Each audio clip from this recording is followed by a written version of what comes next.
in presence or experiencing the Spirit of God. Every church must ask itself this one question: is the presence of the Spirit of God in this place? That question will become more and more prevalent and more important as time progresses and as we see a more complete manifestation of these prophecies. Last week we determined that the question cannot be answered based on attendance. You cannot answer the question of whether or not the Spirit is in a church or in a place based on the attendance, because numbers do not automatically indicate spirit. It cannot be answered based on the vibrancy of worship. We cannot assume that just because a church has high worship and hot worship and good worship, that there's an automatic presence of the Spirit. The only way to adequately determine if the Holy Spirit is present in a church or even in its people, because the Spirit cannot be present in a building except it be present in the people of the building. He does not inhabit a building. He inhabits people. And so when we say that the Holy Spirit, or that we are in a Spirit-filled setting, or that we have a Spirit-filled church, we're saying that the people are Spirit-filled, and the only way that can be proven and that can be shown is that there be an evidence of the fruit of the Spirit. There has to be an evidence of the fruit of the Spirit. Last week we examined what those two of the fruit were. We talked about the fruit of love. And we proved that there is an absence of love in the contemporary church, in the church of the day. We know that we have eros love, and that is a sexual love. And we have philos love, that is a brotherly kind of love. But we have an absence of agape love. Agape love is the unconditional love. But we are missing that agape kind of love. That is a love that you love a person regardless of what they have done, regardless of who they are. It is an agape kind of love. It is an unconditional kind of love. We also examine the fruit joy. Joy is more than happiness. Happiness is temporal and conditional. Happiness is an emotion dependent upon personal feelings. And joy is the unconditional state of mind that comes from fellowship with God. You cannot have joy if you don't have fellowship with God. You can have happiness, but you can't have joy. Joy is being well in spite of circumstances. Joy is being able to stand in the midst of difficulty and still say, it is well. It is well with my soul. So today, we will try to finish examining the spiritual fruit as we tie it to this Isaiah 3:1 verse. We talked already, as I said, about love and joy. And of course, those fruit are exposed to us and presented to us in Galatians chapter 5 and verse number 22. Love, joy, peace, long-suffering, kindness, goodness, faithfulness, gentleness, and self-control. That's how it's described in the New King James translation of the Bible. The King James translation calls it love, joy, peace, long-suffering, gentleness, goodness, faith, meekness, and temperance.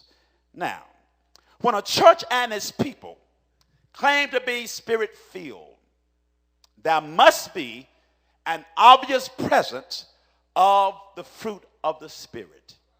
If there is no presence of the fruit of the Spirit, we cannot claim to be Spirit-filled. So let's talk about this word peace. Somebody said peace. Now you'll need your pads and your papers your pens to take some notes. The word peace comes from the Latin word pax, P-A-X, pax. Pax means to be in a time of wide-range stability, when there is only a single dominant power. Pax means to be in a time of wide-range stability, when there is only a single dominant power. The Greek word for peace is the word irene. We spell it E-I-R-E-N-E. And the Hebrew word is the word shalom, S-H-A-L-O-M. These words literally mean wholeness, completeness, and tranquility. Tranquility of the soul that is unaffected by the outward circumstances or pressure. Let me say it again. The word literally means both Irene and Shalom. They mean this: wholeness, completeness, and tranquility of the soul or the spirit that is unaffected by the outward circumstances or pressures. When a person has peace, he has a calm inner stability that results in the ability to conduct himself peacefully, even in the midst of circumstances that would normally be nerve-wracking, traumatic, or upsetting. Let me say it again. When a person has peace, he has a calm inner stability that results in the ability to conduct himself peacefully, even in the midst of circumstances that would normally be nerve-wracking, traumatic, or upsetting. Now, there is a difference in being in peace and having inner peace. The only time you know that you have inner peace is when you're not in peace. You know you've got inner peace when you're not in peace. Now, a lot of us think we've got peace because we're in peaceful situations. But you cannot determine that you've got peace just because your situation is peaceful. You have to have inner peace. And the only way you can test inner peace is to put yourself in a place where there is chaos. And when chaos occurs and you're still stable, that's when you know you got inner peace. Anybody can be stable and tranquil when they are in peace. The test of inner peace is the removal of yourself from a peaceful setting and then set you in chaos. Inner peace is the peace in your inside, even if you're not in a peaceful setting. Notice the Latin word says that this peace comes from seeking after God. In other words, when we are in chaos, we are yet looking for God, because God works in chaos. And the only time you have to understand this, when you are in chaos, you got to be searching for God, because the only way you're going to have peace is to know God is still in this chaos with me. So I don't have to freak out. I don't have to go crazy. I don't have to lose my mind. I don't have to become unstable, because my inner peace is what keeps me stable. It's an inner peace. That's what Isaiah 26:3 means when he says, "Thou shalt keep him in perfect peace, whose mind is stayed on thee."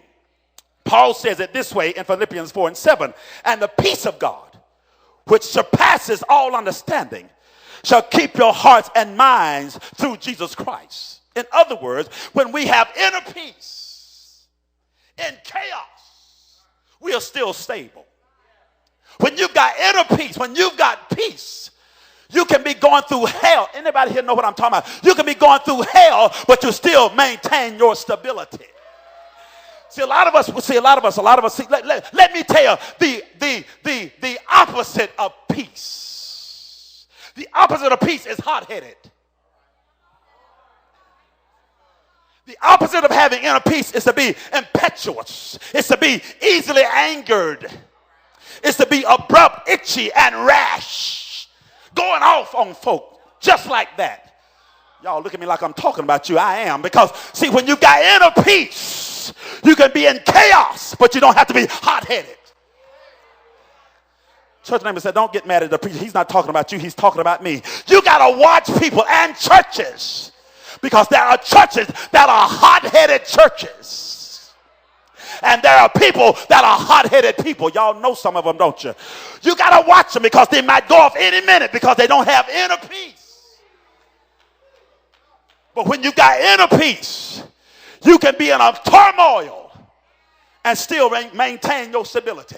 And folk will look at you like you crazy. But what you got to understand is, it ain't your peace at all. It's the peace of God that surpasses all understanding. You got to watch people who are always ready to fight. There's a void of inner peace. You got to watch people that you have to be afraid to say something to, because they might get mad at you and cuss you out because they don't have inner peace. When you got inner peace, You don't automatically just go off on folk. Touch your neighbor and say, I need to work on that. I need to work on